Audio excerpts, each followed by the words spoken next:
بسم الله الرحمن الرحيم. يا أيها المزمل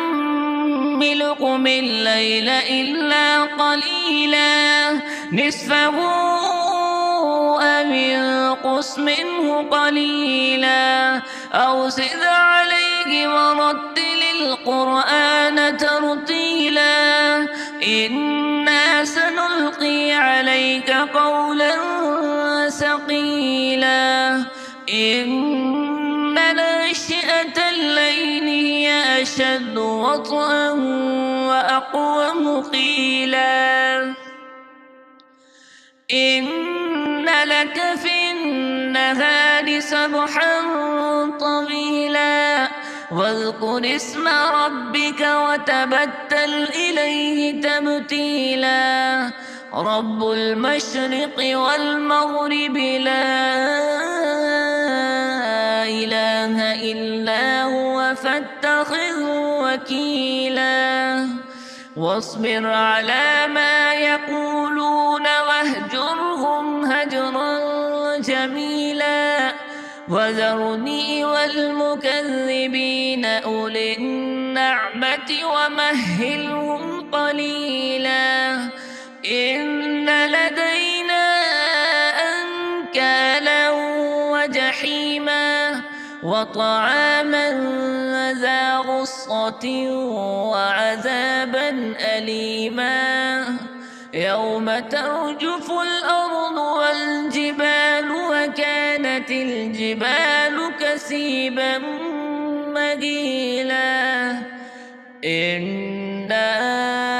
أرسلنا إليكم رسولا شاهدا عليكم كما أرسلنا إلى فرعون رسولا فعصى فرعون الرسول فأخذناه أخذا وبيلا فكيف تتقون إن كفرتم يوما يجعل البلدان شيبا السماء منفطر به كان وعده مفعولا إن هذه تذكرة فمن شاء اتخذ إلى ربه سبيلا إن ربك يعلم أنك تقوم أدنى من ثلثي الليل ونصفه وثلثه وطائفة من الذين معك والله يقدر الليل والنهار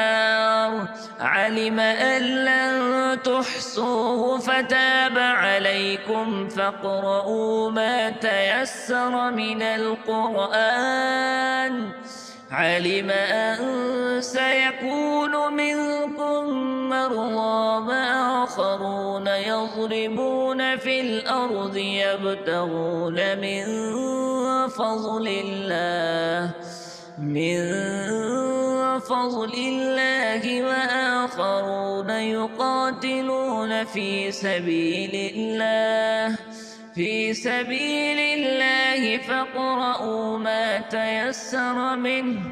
منه وأقيموا الصلاة وآتوا الزكاة وأقرضوا الله قرضا حسنا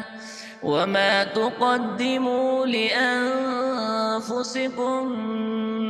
من خير تجدوه عند الله هو خيرا وأعظم أجرا